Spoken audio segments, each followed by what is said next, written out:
जीवन बगिया ऐसी उलझी, फूल उगे कम कांटे ज़्यादा, सिमटा जीवन डूबी सांसें, आना है तो अब भी आजा।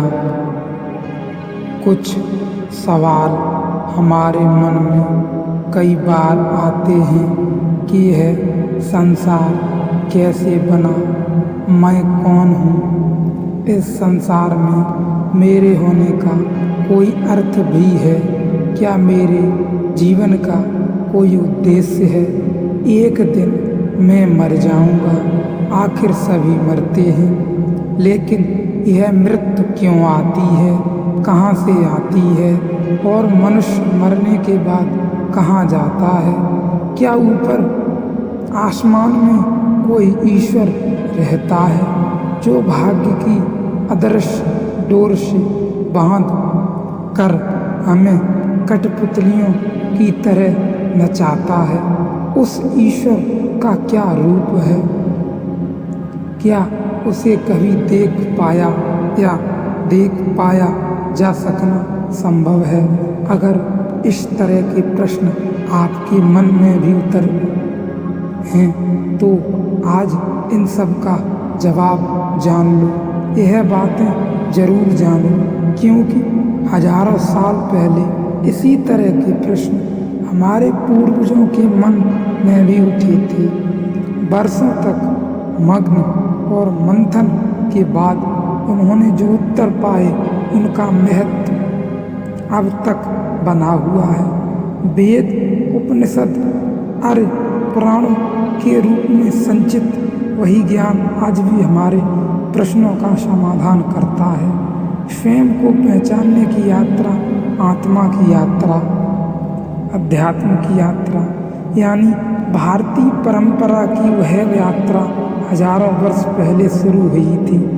आज की तरह उस समय भी सिंधु नदी कल कल बह रही थी और सरस्वती नदी भी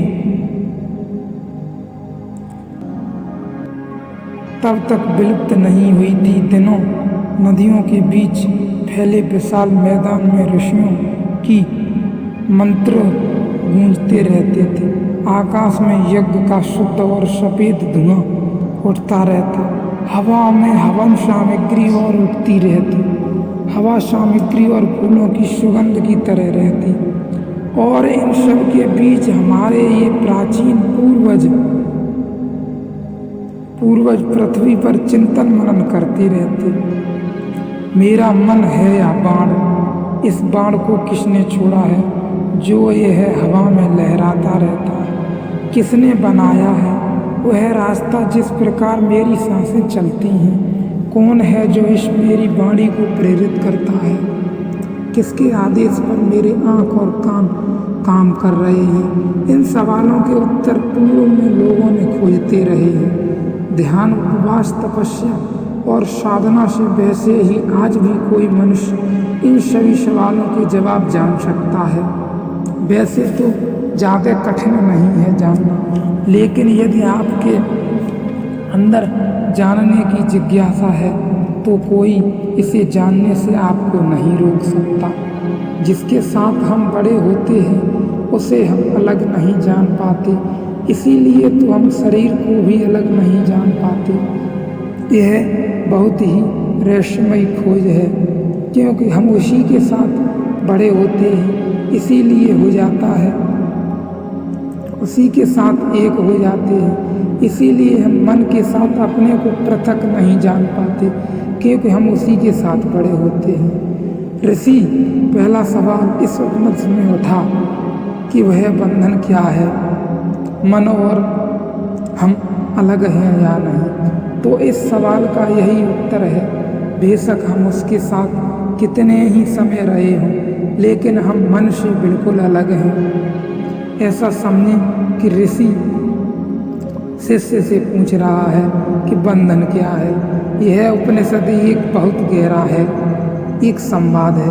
बंधन समझ में आ जाए तो ही सदा से बंधन बंधा है।